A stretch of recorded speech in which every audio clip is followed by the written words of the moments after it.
The old house stood on a cliff overlooking the sea, its white paint peeling, its windows fogged with salt and time. It had been in the same family for nearly a century, built by a ship captain who wanted his wife to always see the horizon, no matter how far he sailed. Now it belonged to a man who hadn't set foot in it for 12 years. He arrived on a gray Tuesday morning, suitcase in hand, sunglasses hiding eyes that hadn't slept properly in weeks. The wind off the ocean carried the scent of pine and damp earth, but he barely noticed. He was here for one reason: to pack up what was left of his grandmother's life and sell the place before the memories drowned him. Inside, the air was still, thick with the quiet of a home that hadn't been truly lived in for years. Dust motes floated in sunbeams that cut through the tall windows. Family photos lined the hallway, black and white weddings, summer picnics, a woman with silver hair and sharp eyes who always seemed to be smiling, even in the rain. And then there was the piano. It sat in the music room like a throne no one dared approach. A grand Steinway, polished to a soft gleam despite the years. Its keys were ivory, slightly yellowed but clean. Someone had been caring for it, not just dusting, protecting it. He hadn't touched it since he was a boy. Back then, his grandmother would play every Sunday after church. Chopin, Debussy, sometimes old folk songs she'd learned as a girl. She'd say music isn't just sound, it's memory with wings. He'd roll his eyes then. Now he'd give anything to hear her play one more time. The only person still at the house was the custodian. She'd been hired 5 years ago after the grandmother's health began to fail. Quiet, efficient, never intrusive. She kept the floors swept, the windows clear, the garden trimmed. She never spoke unless spoken to, and even then, her voice was soft, like she was afraid of disturbing the silence. She was in her early 30s, with tired eyes and hands that moved with quiet purpose. She wore simple clothes, jeans, a sweater, work boots, and always carried a cloth in her back pocket. She didn't live on the property, but she came every day, rain or shine, as if the house were a promise she'd made to someone long gone.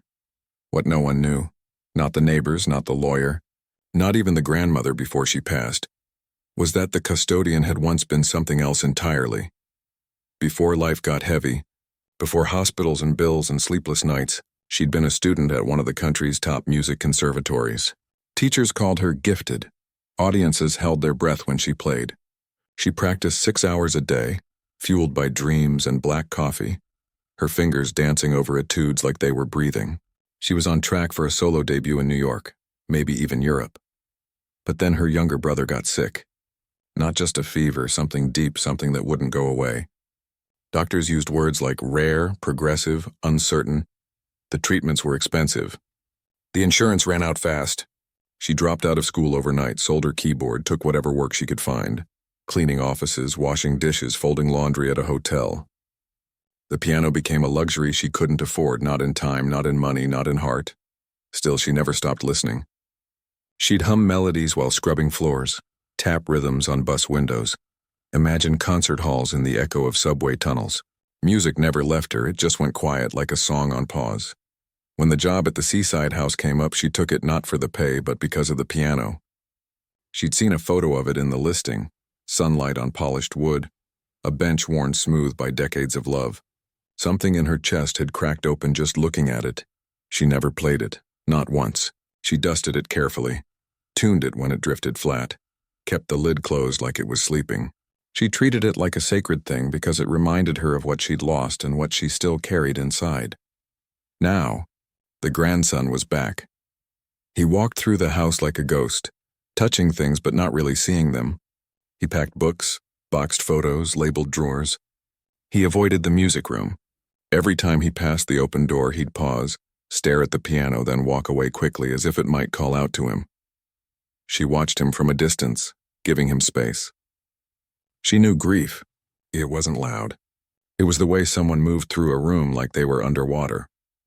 The way they stopped looking people in the eye. The way silence became their only language. One afternoon, she found him standing in the hallway, holding a framed photo of his grandmother playing the piano, her eyes closed, lost in the music. She used to say this house wouldn't feel like home without that piano sounding, he said, not looking at her. She was right, the custodian replied softly. He finally turned to her. Do you ever play? She shook her head. Not my place. He studied her for a long moment, really looked at her, maybe for the first time. "You seem like you know your way around one." She didn't answer. Just gave a small nod and went back to wiping the banister. That night he sat alone in the library, staring at the fire, a glass of whiskey in his hand. The house felt too big, too empty. He thought about canceling the sale, keeping it, but what was the point? He didn't live here, didn't belong here anymore. Then he heard it, faint, almost imagined, a single note from the music room. Just one. Clear and pure, like a drop of water in a still pond. He froze. He walked slowly down the hall, heart pounding for no reason he could name. The door to the music room was slightly ajar. Inside, the custodian stood by the piano, one hand resting on the lid, eyes closed. She hadn't played. She'd just pressed one key, middle C, and let it ring. She turned when she heard him. "Sorry," she said quickly. "I was just checking the tuning." He didn't scold her, didn't tell her to stay away. He just stood there looking at the piano like it held answers he hadn't asked for yet. "It's a beautiful instrument," she said gently.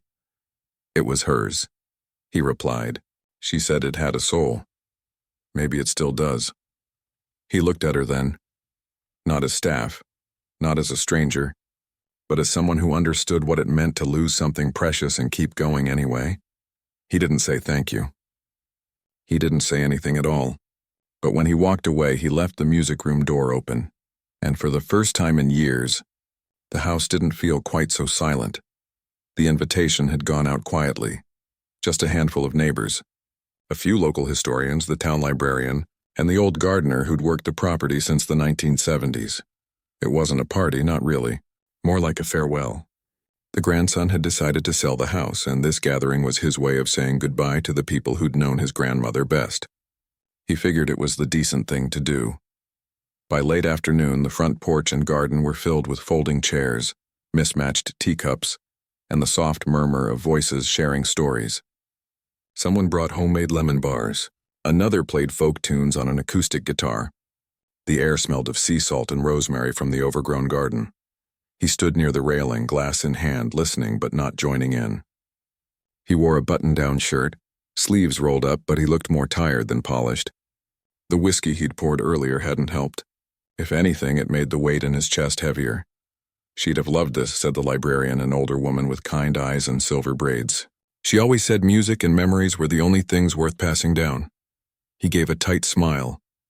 "She also said I'd never amount to anything if I kept chasing money instead of meaning." The librarian chuckled.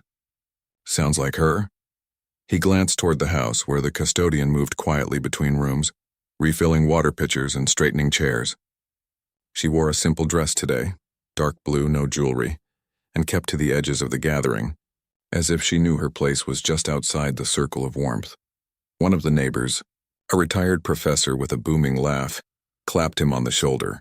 "So you really going through with selling this place? After all she built here?" "I don't live here," he said flatly. "Haven't for over a decade." "But the piano?" the professor pressed. "That old Steinway? She used to say only two kinds of people could play Liszt's Liebestraum properly, angels and fools." "Said it took more heart than fingers," he snorted. "Yeah, well, I'm neither." The professor grinned. "Bet no one here could even find the right keys, let alone play it."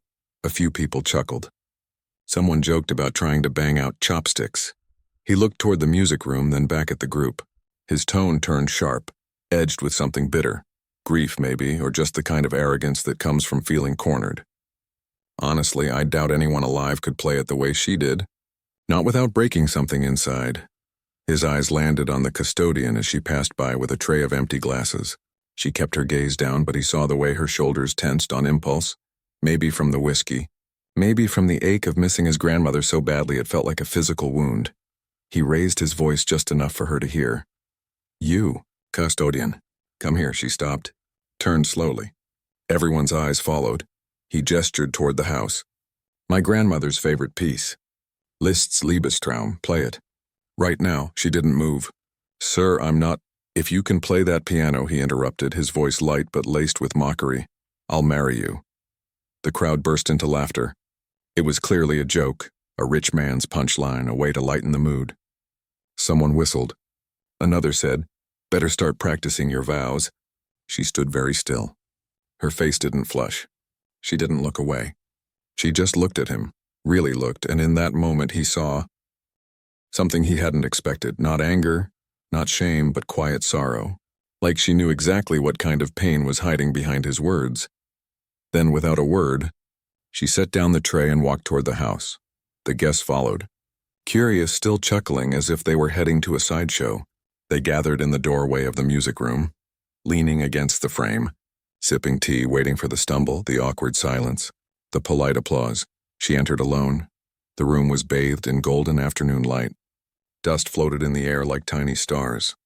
The piano waited, lid open, keys gleaming. She didn't hesitate. She walked to the bench, sat down, smoothed her dress, and placed her hands on the keys. For a heartbeat, nothing. Then she played. The first notes were soft, tender, almost hesitant, like someone reaching out in the dark. But then the music swelled.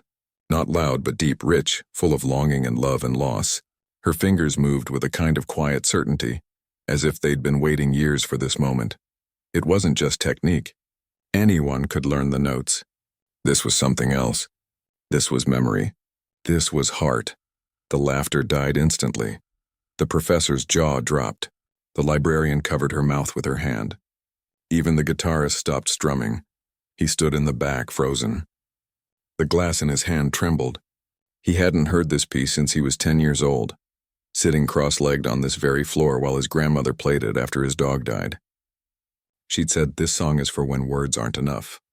Now, it was happening again, but from someone he'd dismissed as invisible. The music built, soared, then softened into its final phrases, each note a whisper, a promise, a goodbye. When the last chord faded, the silence that followed wasn't empty. It was full of awe, full of grief, full of something no one had expected to feel on a casual Tuesday afternoon. No one clapped at first. They just stood there, stunned. Then the librarian began to cry, quietly, without shame. Slowly, one by one, the guests started applauding, not out of politeness, but out of reverence. Even the professor, usually so loud, clapped with tears in his eyes. She stood, smoothed her dress again, and turned to leave. But he blocked the doorway. His voice was rough, barely above a whisper. "Who are you?" She met his gaze. "Just the custodian." "That wasn't just anything," he said, his voice sharper now, almost angry. "No one plays like that unless they've lived it." She didn't flinch. "People carry more than you see." He wanted to ask more, to demand answers, to understand how someone who cleaned floors could play like a concert hall legend. But the crowd was still there, watching, and he suddenly felt exposed, like he'd been the fool all along.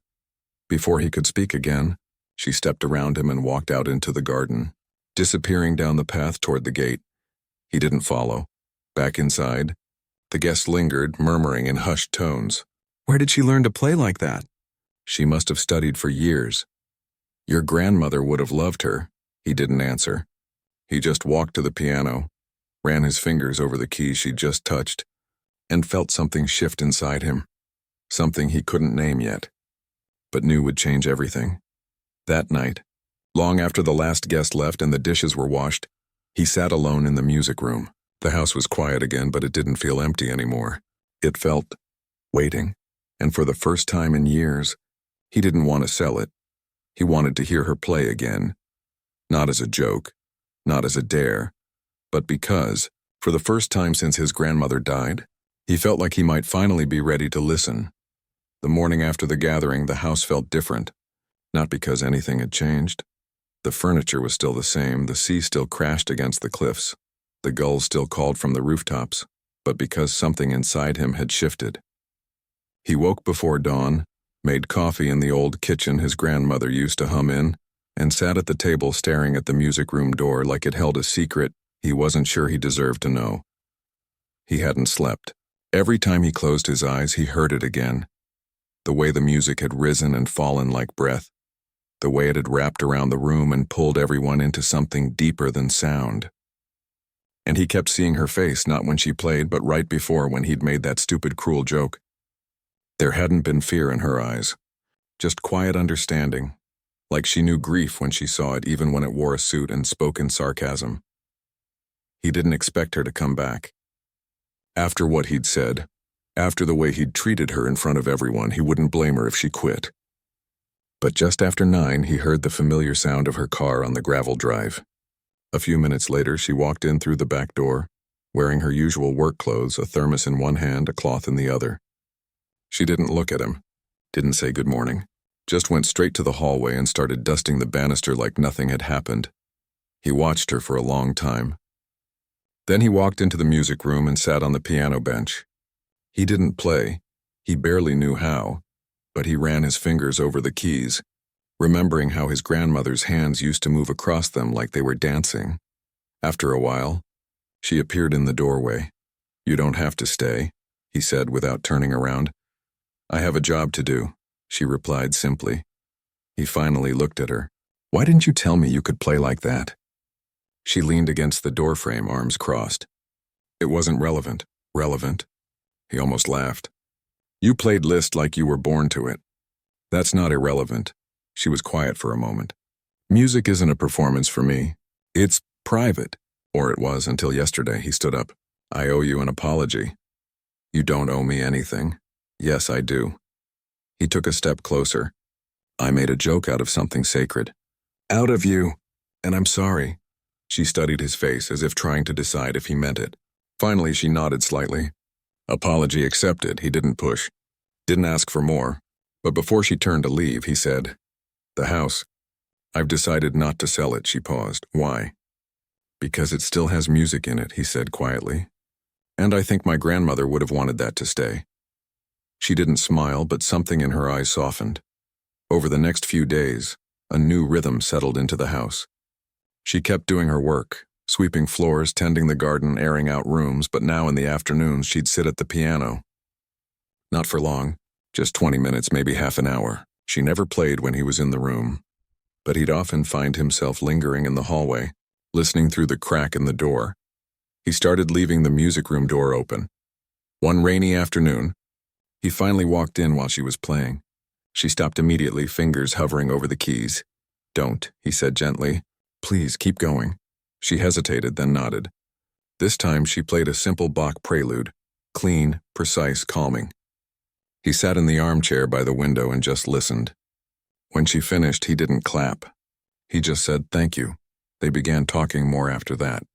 Not about the past, not about grand plans, but small things. The way the light hit the ocean in the late afternoon, the best place in town to get fresh bread. How his grandmother used to leave cookies on the piano bench for him when he was a boy. One day he asked, "Why did you stop playing in public?" She was wiping down the piano lid, not looking at him. "Life got in the way? Your family?" She nodded. "My brother got sick. I had to work." There wasn't time for concerts or conservatories. He didn't offer empty sympathy. Didn't say, "I'm sorry for your loss," like it was a script. Instead, he asked, is he okay now?" "He's stable," she said, voice quiet. "But it's been a long road." He thought about that. Then he said, "You know, my grandmother used to say the best music isn't the kind that impresses people. It's the kind that helps them feel less alone." She looked at him then. Really looked. She was right. As the weeks passed, he started showing up earlier in the day. He'd bring coffee, sometimes pastries from the bakery downtown. He'd sit in the music room while she worked, reading or going over emails, but always listening. And slowly, she began to play longer pieces, Debussy, Schumann, even some jazz standards his grandmother used to love. One evening, he found her teaching a little girl from the neighborhood how to play Twinkle, Twinkle. The child's mother worked nights and couldn't afford lessons, so she'd asked if the custodian would mind a quick session now and then. She'd said yes without hesitation. He watched from the hallway unseen.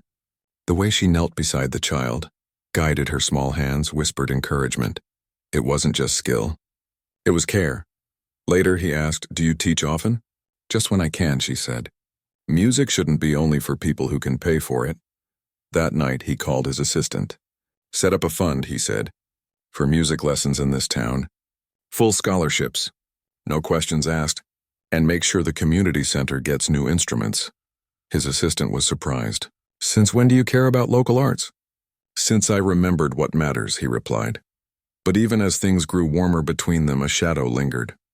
He still hadn't told her about the pressure from his company, the board pushing him to approve a new AI system that would automate thousands of jobs.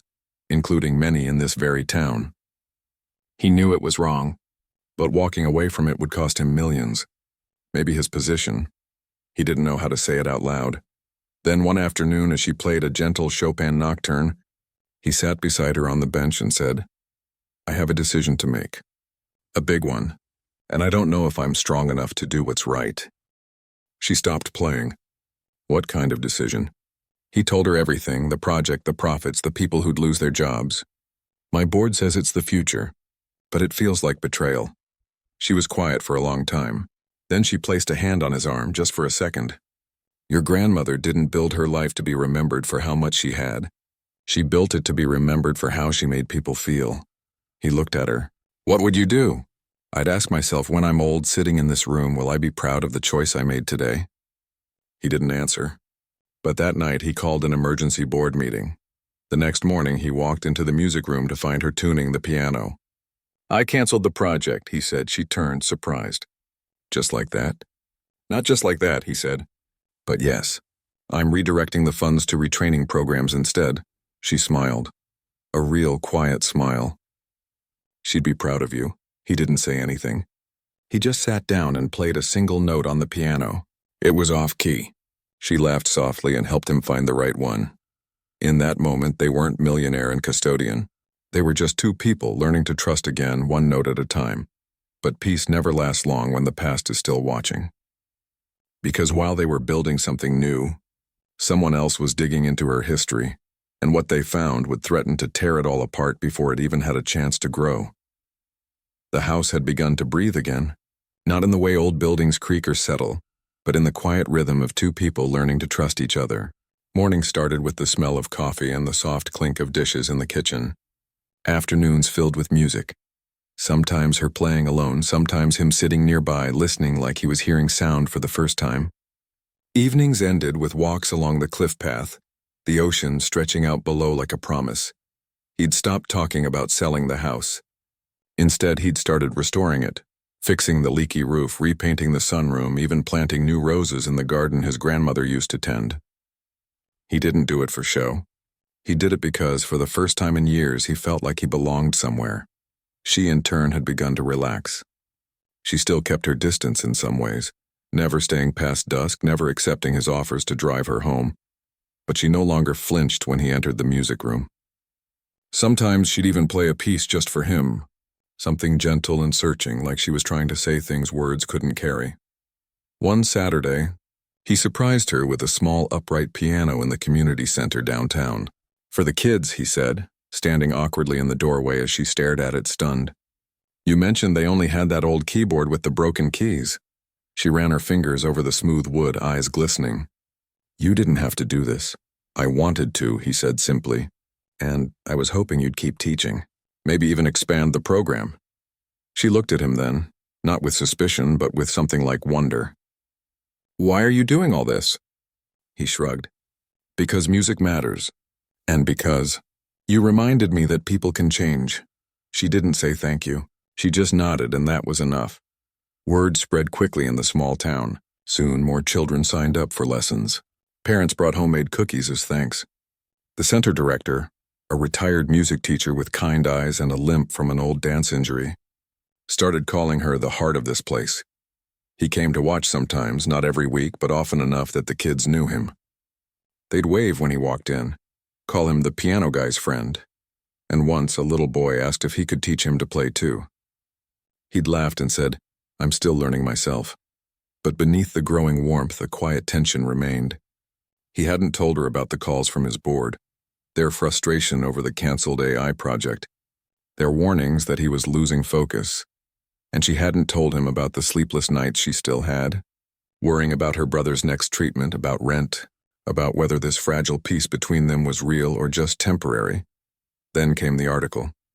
It started as a whisper, a local blog post titled, "Billionaire's Secret Muse is the Seaside Custodian More Than She Seems?" At first it seemed harmless, just a feel-good story about music and second chances.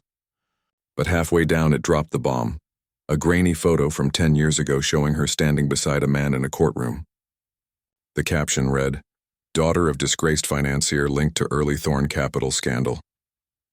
Her father. She hadn't thought about him in years, not really. After the trial, he'd vanished, leaving her and her brother to rebuild their lives from rubble. She'd changed her last name on job applications, avoided old neighborhoods, done everything to outrun the shame. And now here it was, tied directly to the one place she'd finally found peace. She read the article once and closed her laptop. Her hands wouldn't stop shaking. He found her in the garden that evening, sitting on the stone bench beneath the jacaranda tree, staring at the horizon like it held answers. "You saw it," she said without turning. He sat beside her. "Yes." "I didn't come here to hurt you," she said quickly, voice tight. "I didn't even know your family was connected to that case until after I started working here." "I know," he said quietly. "You do?" "I looked into it," he admitted. "After that night you played List, I wanted to understand who you were. And I saw the truth. You were a kid when it happened. You lost everything too." She turned to him surprised. "You didn't say anything. What was there to say? Your past doesn't define you. What you've done since does." She let out a breath she didn't know she was holding. "Most people don't see it that way." "Most people aren't listening," he said. They sat in silence for a while, watching the sun dip below the water. Then he asked, "Will this affect the center? The kids?" She shook her head.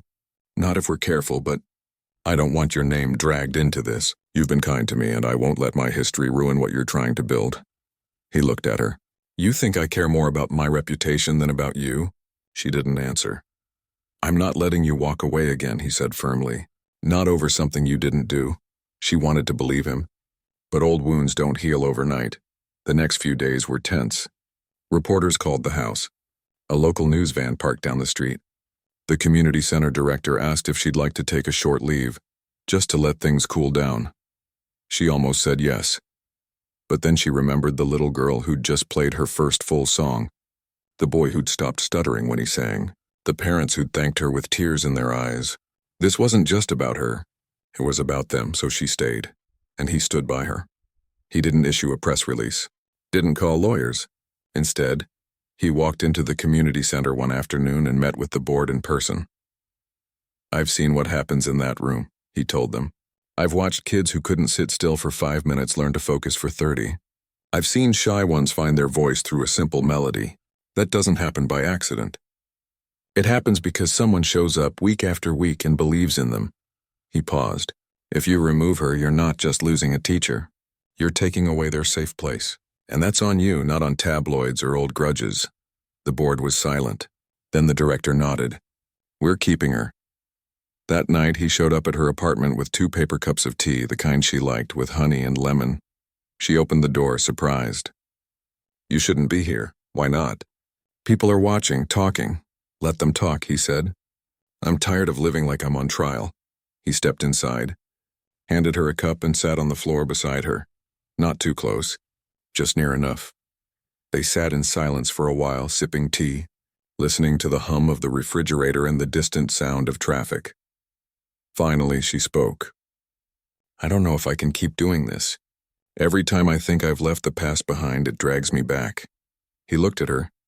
"Then stop running." She frowned. "What?" "You've spent years trying to outrun your name, your history, your father's mistakes. But you can't erase it, and you shouldn't have to. You're not him. You never were." She wiped her eyes with the back of her hand. "It's just hard to believe that when the world keeps reminding you otherwise." "I believe it," he said quietly. "And that's a start." She looked at him, really looked. Not as the millionaire, not as the man who'd once mocked her, but as someone who'd shown up again and again even when it was messy. "Why do you care so much?" she asked. He thought for a moment. "Because you reminded me that people can change. That I could change. And if I'd walked away because of your past, I would have lost the best thing that's happened to me in years." Her breath caught. He didn't say, "I love you." He didn't make promises. He just sat there in her small apartment on her worn rug, offering his presence like a gift. And for the first time, she let herself accept it. Later that night, she played his favorite piece again, this time with more confidence, more heart. And he listened, not as an audience, but as a witness. Outside, the world kept spinning. Lies still spread. Judgment still flew. But in that room, for a little while, there was only truth, and the quiet courage it takes to keep showing up, even when the world tries to tell you you don't belong. The peace they'd built felt fragile, like a thin layer of ice over deep water. For weeks, things had settled. The news vans disappeared. The blog post faded into the internet's endless noise. The kids kept coming to lessons, their laughter filling the community center like music itself. She even started staying later at the house sometimes, helping him sort through old photo albums, sharing stories about her brother's small victories, letting herself believe just a little that maybe the past didn't have to own her future. He, in turn, had changed in ways that surprised even himself. He stopped checking his phone during meals. He began walking the beach at dawn, not to think about deals but to listen to the waves. He even started taking piano lessons. Not seriously, just enough to understand what she did, to feel the weight of a single note held too long or released too soon. One rainy afternoon, as they sat in the music room with mugs of tea, he handed her a sheet of paper. "I wrote something," he said almost shyly. "It's not much, just 8 bars." She unfolded it. It was simple, a gentle melody in C major with spaces between the notes like it was waiting for someone to fill them. At the top, in careful handwriting, "For E, Room B." She looked up surprised. "You wrote this?" "I've never written music before," he admitted. "Took me 3 weeks to get it right." She smiled, just a little, and played it right there on the old Steinway. Her fingers gave it life he hadn't known it could have. When she finished, he didn't say anything. He just nodded, like he'd finally said something true without using words. But trust, once broken, leaves cracks even when it's mended. It started with a phone call. She was in the kitchen making soup for her brother when her phone buzzed. It was the community center director, voice tight with worry. "There's been a complaint," she said. "Someone sent an email to the City Arts Council. Said you're not who you claim to be, that you used your connection to him to get this job, that you're trying to manipulate him for money." Her stomach dropped. "That's not true." "I know that," the director said gently. "But the council's reviewing all grant recipients. They're nervous about bad press." She hung up feeling like the ground had shifted under her feet. She thought they'd moved past this, that the article had been the last of it. But someone had dug deeper, and this time they weren't just writing stories. They were trying to take away the one thing she'd built that truly mattered. That same evening he called. "Did you hear?" "Yes, I didn't leak anything." "I swear." "I know," she said softly. "But someone did." He was quiet for a moment. "My CFO, he's been furious since I canceled the AI project. Thinks I've gone soft. He must have found your file and sent it to the press." She closed her eyes. Now the center might lose its funding. The kids, they didn't ask for any of this. "I'll fix it," he said quickly. "I'll call the council, make a public statement." "No," she cut in. "Don't. If you step in now, it'll look like you're protecting me. Like there's something to hide. It'll make it worse.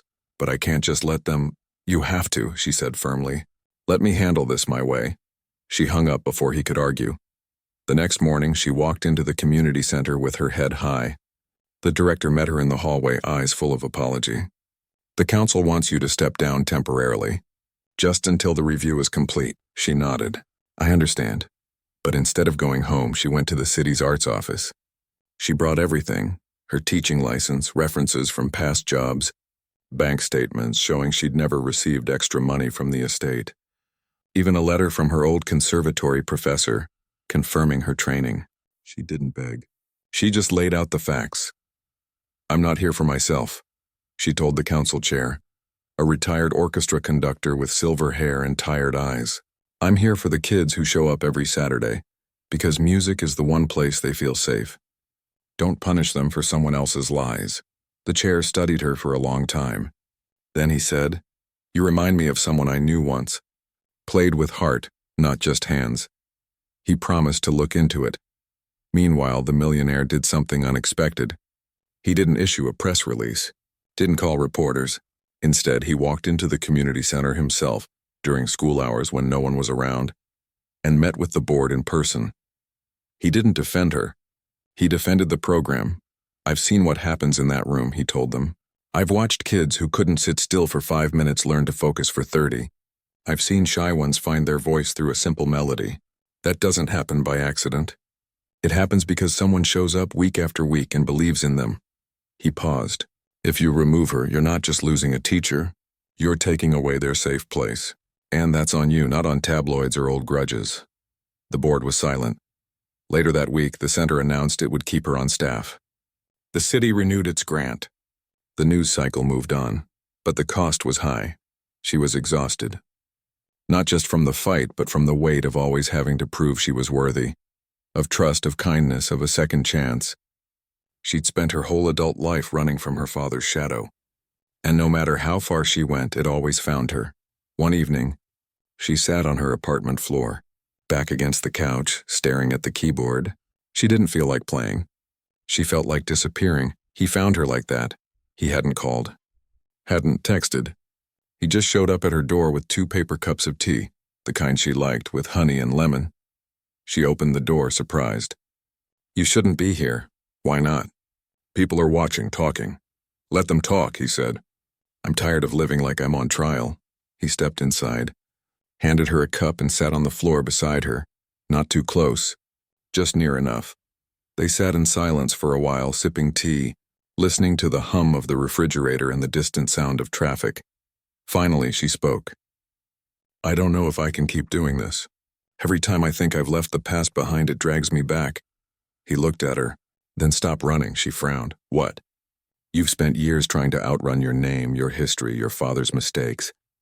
But you can't erase it. And you shouldn't have to. You're not him. You never were." She wiped her eyes with the back of her hand. "It's just hard to believe that when the world keeps reminding you otherwise." "I believe it," he said quietly. "And that's a start." She looked at him, really looked. Not as the millionaire, not as the man who'd once mocked her, but as someone who'd shown up again and again, even when it was messy. "Why do you care so much?" she asked. He thought for a moment. "Because you reminded me that people can change. That I could change. And if I'd walked away because of your past, I would have lost the best thing that's happened to me in years." Her breath caught. He didn't say, "I love you." He didn't make promises. He just sat there in her small apartment on her worn rug, offering his presence like a gift. And for the first time, she let herself accept it. Later that night, she played his piece again, this time with more confidence, more heart. And he listened, not as an audience, but as a witness. Outside, the city kept spinning. Lies still spread. Judgment still flew. But in that room, for a little while, there was only truth, and the quiet courage it takes to keep showing up, even when the world tries to tell you you don't belong. The days after that quiet evening in her apartment settled into something steadier, less like walking on ice, more like stepping onto solid ground. He didn't show up every day, but when he did, it wasn't with grand gestures or dramatic speeches. He'd bring groceries when her fridge was empty, sit with her brother during physical therapy appointments, or just show up with 2 coffees and ask how her week had been. No expectations. No pressure. Just presence. She, in turn, stopped bracing for the next storm. She taught her Saturday classes with more ease, laughed more with the kids, even started writing simple songs for them to play. Little melodies about courage, about kindness, about trying again after you fall. But healing isn't a straight line. Some mornings she'd wake up and feel the old weight return, the fear that she'd never be more than her father's daughter, that no matter how hard she worked, the past would always be louder than her present. One rainy Tuesday, she found a thick envelope in her mailbox. No return address. Inside were printed pages, hospital records, old bank statements, even a faded photo of her as a teenager sitting beside her brother in a clinic waiting room. Someone had dug deep, not just into her father's crimes, but into her life after, her brother's illness, the jobs she'd taken, the apartment she'd lived in during the worst of it. At the bottom was a note, typed in plain font. "You think you've fooled him, but we know the truth." Her hands shook. She didn't tell him right away. She stuffed the papers into a drawer and went to work, but her mind wouldn't settle. Who was doing this? And why now? That evening he called. "Can I come over?" She almost said no, but something in his voice, tired but determined, made her say yes. When he arrived, he didn't sit. He paced her small living room, running a hand through his hair like he was trying to untangle a knot only he could see. "I found something," he said finally. She tensed. "What?" He pulled a folder from his coat. "After the last article, I hired someone, not a PR team, not a lawyer. A real investigator. Quiet, discreet. I wanted to know who was leaking your information." She stared at the folder like it might burn her. And? He sat across from her, opened it slowly. It wasn't just my CFO, it was someone closer. Someone who's been on my grandmother's staff for 20 years. Her breath caught. Mr. Ellis? He nodded. The estate's longtime head of security. A quiet man in his 60s who'd always treated her with polite distance. Never warmth, never hostility. She'd assumed he just didn't like outsiders. He believed my grandmother was too soft on people, he explained. Thought I was repeating the same mistake by trusting you. He saw your father's name in old files and decided you were a threat. She felt sick. He's been watching me? Not just watching. He's been feeding stories to reporters, digging into your past, even following you to the hospital. He looked at her, eyes full of regret. I should have protected you better. She shook her head. You didn't know, but I should have suspected. My grandmother trusted Ellis completely. But trust without truth is just blind faith. He handed her a sheet from the folder. It was a copy of a donation receipt. Her name, the Children's Music Foundation. Monthly contributions going back 3 years. Amounts that barely left her with enough for rent. I found this while going through old estate records, he said softly. You've been giving away part of your salary since you started working for me. To the same foundation my grandmother supported. She looked down, embarrassed. It wasn't much, it was everything, he said. You were barely getting by and you still gave. That's not manipulation, that's character. Tears welled in her eyes, but she blinked them back. I just wanted to honor what she believed in. Music shouldn't be only for the rich. He reached out, not to touch her, but to place the folder gently on the table between them. Ellis is gone. I let him go this morning. No severance, no references. And I've issued a formal statement clearing your name, publicly, with receipts, with dates. The truth is out now, no more shadows. She didn't speak for a long time. Then she whispered, Why go this far? He met her gaze. Because you deserve to be seen for who you are, not who people assume you are. And because I need you to know I see you. The words hung in the air, simple but heavy with meaning. Later that night, after he left, she took the envelope from her drawer and burned it in the kitchen sink. Not out of anger, but release. The past was part of her, yes, but it didn't get to write her future. The next Saturday, she walked into the community center with her head high. The kids ran to her, chattering about their new songs, their recital dreams, their favorite ice cream flavors. She smiled, hugged them, and got to work. He was there too, but this time he didn't sit in the back. He helped set up chairs, handed out sheet music, even tried and failed to tune a ukulele for a giggling 6-year-old. After class, as the last parent left, she found him by the piano, staring at the keys like they held answers. You okay? She asked. He turned.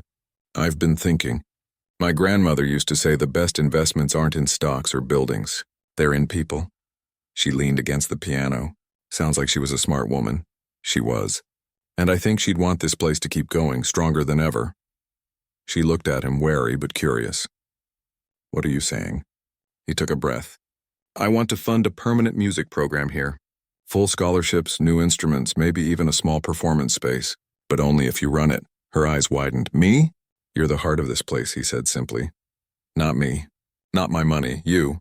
She didn't say yes right away. She thought about it. The responsibility, the visibility, the risk of being in the spotlight again. But then she looked around the room, at the scuffed floors, the mismatched chairs, the little hands that had found confidence here, and she knew. Okay, she said. But on one condition. Name it. You don't control it. You support it. Big difference, he smiled, a real quiet smile. Deal. That evening, as they walked out together under a sky streaked with sunset, she didn't pull away when his hand brushed hers. And when he stopped at the curb and said, Thank you for not giving up on me, she just nodded and said, Thank you for finally listening. Back at the estate, the piano room was no longer silent. She came by once a week now, not as staff, not as a guest, but as herself. And sometimes, when the house was quiet and the city lights glittered below, they'd sit at the piano together, her playing, him turning pages, both of them learning that trust isn't built in a single moment, but in 1,000 small choices to show up, to speak truth, to stay, and for the first time in a long time, the music wasn't just beautiful, it was theirs. The community center buzzed with a new kind of energy. Fresh instruments lined the walls, Real pianos, not just keyboards with missing keys. New sheet music filled the cabinets. And every Saturday, more kids showed up, drawn by word of mouth. Missy's class is the best. She'd been given an official title now, program director. But she still wore the same comfortable sweaters, still knelt beside nervous beginners, still stayed late to help a student nail that tricky rhythm. He kept his word. The funding came through quietly, no fanfare, no press, just checks that paid for repairs, for teacher salaries, for field trips to real concert halls. He even helped convert the old storage room into a small performance space with proper acoustics and red velvet. Curtains, something the kids called the magic stage. But the real change wasn't in the building. It was in the way she carried herself. No more flinching when someone mentioned the past. No more shrinking into the background. She stood tall, not because the world had stopped judging, but because she'd finally stopped letting it define her. He visited often, but never as the millionaire. Just as a man who liked music, who liked watching kids light up when they played their first full song, who liked sitting with her afterward on the steps outside, sharing a thermos of tea as the sun dipped below the rooftops. One afternoon, as they watched a group of students rehearse for an upcoming recital, he turned to her. "You ever think about playing in public again? Not for charity. Not for show, just because you love it." She looked down at her hands. "I don't know. It's been so long since I played for myself." "You still do," he said gently. "Every time you sit at that piano, even if no one's listening," she smiled faintly. "Maybe." A few days later, he invited her to the estate, not for work, not for a favor, but for something different. "There's a small gathering," he said over the phone. "Just a few people who care about music education. I'd like you to play." She hesitated. "Is it a fundraiser?" "No, it's a tribute. To my grandmother. And to the idea that music belongs to everyone." She almost said no. The thought of stepping back into that grand room under those chandeliers in front of strangers who might recognize her from old headlines, it made her stomach twist. But then she remembered the little girl in her class who'd just played her first solo, hands shaking but voice steady. If that child could be brave, so could she. The night of the event, she arrived early, dressed simply in a dark dress she'd bought secondhand. The piano room had been rearranged, fewer chairs, softer lighting. The grand piano centered like an altar. No reporters, no cameras. Just a handful of people, a retired conductor, a music teacher from South LA, a few donors who'd quietly supported arts programs for years. He met her at the door. "You came. I almost didn't. I'm glad you did." She walked to the piano, ran her fingers over the familiar keys. They felt like old friends. She didn't play Chopin. She didn't play anything flashy. She played a piece she'd written herself. A gentle melody about second chances, about finding your voice again after silence. It wasn't perfect. A few notes wavered, but it was honest. When she finished, the room didn't erupt in applause. They just sat in quiet reverence, as if they'd been let in on something sacred. Afterward, as guests mingled with soft conversation and cups of herbal tea, he found her by the window. "That was yours?" She nodded. "I've been working on it for months." "It's beautiful." She looked at him. "Why did you really ask me to play tonight?" He was quiet for a moment. Then he reached into his coat and pulled out a single sheet of music, neatly handwritten, slightly worn at the edges. "Because I wrote something too, and I wanted you to hear it. From me." She took it. At the top, in his careful script, for E. Not a joke, but a vow. Her breath caught. "I've been working on it since that night at the gathering," he said. "Every time I got it wrong, I'd start over. Because this one had to be true." She didn't read it right away. She just held it, feeling the weight of what it meant. Not just notes on a page, but an apology, a promise, a choice. Later that evening, as the last guest left and the staff began cleaning up, she sat at the piano alone. She placed his sheet music on the stand, took a deep breath, and began to play. The melody was simple, tender, a little hesitant at first, like someone learning to trust again. But as it unfolded, it grew stronger, more sure. It carried regret, yes, but also hope, and underneath it all, a quiet determination to do better. He stood in the doorway, watching, listening. When the final note faded, he didn't speak. He just walked over, sat beside her on the bench, and placed his hand over hers. No words, just presence. She didn't pull away. The next morning, she returned to the community center with a new idea. What if we host a student concert at the estate? She asked the team. Not a fancy gala. Just kids playing for other kids, for families, for anyone who wants to listen. At first, they were skeptical. Won't it feel too grand? Not if we make it about them, she said. We'll keep it simple. No tuxedos. No speeches. Just music, he agreed instantly. Name the date. They spent weeks preparing. The kids were nervous but excited. Some had never been inside a house bigger than their apartment building. She assured them it's just a room. The music is what matters. The day of the concert, the estate's garden was filled with folding chairs, string lights, and a small stage set up under the jacaranda tree. The same one where they'd sat that first night after the gathering. Parents arrived in buses, in beat-up cars, in ride shares, all dressed in their best, all holding flowers or handmade cards for their children. Inside the house, the piano room doors were open wide, but the real performance would happen outside, where the air was free, and the audience wasn't filtered by wealth or status. She stood backstage, helping a little boy adjust his bow tie when he appeared beside her. You ready? He asked.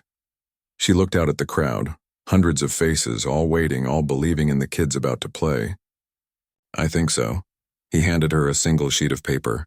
It was a duet, his melody and hers woven together. Play it with me, he asked. At the end, she looked at him surprised. You'll play? I've been practicing, she smiled. Okay. The concert began with a group of 5-year-olds playing a cheerful tune about sunshine and puppies. Laughter rippled through the crowd. Then came older students, some shy, some bold, each sharing a piece they'd chosen themselves. A girl played a song she'd written for her little brother. A boy performed a jazz riff he'd learned from YouTube. Every note was imperfect, alive, full of heart. When it was time for the final piece, she walked onto the stage with him. No introduction, no fanfare, just two people sitting at a piano under an open sky. They played the duet together, his part steady and grounding, hers rising like a voice finally free. It wasn't flawless. He missed a chord. She rushed a passage, but they kept going, listening to each other, adjusting, staying together. And in that moment something shifted, not just between them but in the air itself. It wasn't about wealth or past mistakes or grand gestures. It was about two people choosing to show up honestly, imperfectly together. When they finished, the applause wasn't polite. It was joyful, raw, real. Later, as the sun set and families lingered to take photos, he turned to her. You know, I once said something as a joke, and I meant it less than nothing. She looked at him. I remember. He took a breath. But what I feel now, it's not a joke. It's not a promise made in anger or pride. It's just true. She didn't answer right away. She just looked at the kids laughing on the lawn, at the music still hanging in the air, at the life they'd both fought to rebuild. And for the first time, she let herself imagine a future where she didn't have to choose between her past and her peace. She reached for his hand, and this time, she held on. The morning of the concert dawned soft and clear, the kind of coastal day that feels like a gift. Birds sang in the jacaranda trees, and the air carried the scent of blooming jasmine from the garden. Inside the estate, there was no rush, no tension, just quiet preparation. Staff hung string lights, arranged chairs in neat rows on the lawn, and tested the small sound system one last time. This wasn't another gala. It wasn't for investors or headlines. It was for kids who'd never played outside their classroom, for parents who'd saved bus fare just to be here, for music that asked for nothing but a listening heart. She arrived early, not in a dress but in comfortable clothes, her hair pulled back, a folder of sheet music under her arm. She checked on each student as they arrived, some wide-eyed, some bouncing with excitement, all clutching their instruments like treasures. She knelt beside a little girl whose hands were shaking. Remember, she whispered, you're not playing for perfection. You're playing because you love it. That's enough. He was already there, not in a suit, but in a simple button-down shirt, sleeves rolled up, helping a stagehand secure a microphone stand. When he saw her, he didn't say much, just gave her a look that said, we're ready. And somehow that was all she needed. The concert began just after 3. No MC, no long speeches. Just a boy in a slightly too big blazer walking to the piano and playing a bright, cheerful piece he'd learned in 6 weeks. The crowd, mostly families from the community center, teachers, a few local musicians, listened like every note mattered. Because it did. One by one, the students performed. A shy teenager played a haunting melody she'd written after her dog passed away. A group of middle schoolers did a jazz arrangement that had the whole lawn tapping their feet. Each performance was met not with polite applause, but with cheers, whistles, tears. This wasn't about skill. It was about courage. She watched from the side, heart full. This was what her grandmother had believed in. What his grandmother had believed in. Music as a bridge, not a barrier. When it was nearly time for the final piece, he found her near the piano. "You ready?" he asked. She nodded. "Are you?" He smiled, a real quiet smile that reached his eyes. "I've never been more sure of anything." They walked onto the stage together as the sun began to dip low, casting golden light over the crowd. No one knew what to expect. There were no programs, no announcements. Just two people sitting at the piano, side by side. He placed a single sheet of music on the stand, his composition, now rewritten as a duet. She recognized her own melody woven into his like two rivers finally meeting. He looked at her. She nodded, and they began to play. His part was steady, grounded, like someone learning to trust again. Hers rose above it, clear and strong, like a voice that had finally found its song. They didn't play perfectly. He missed a chord in the second verse. She rushed a passage near the end. But they listened to each other, adjusted, stayed together. And in that imperfection, there was something more beautiful than any flawless performance. Honesty. When the last note faded into the evening air, the silence that followed wasn't empty. It was full.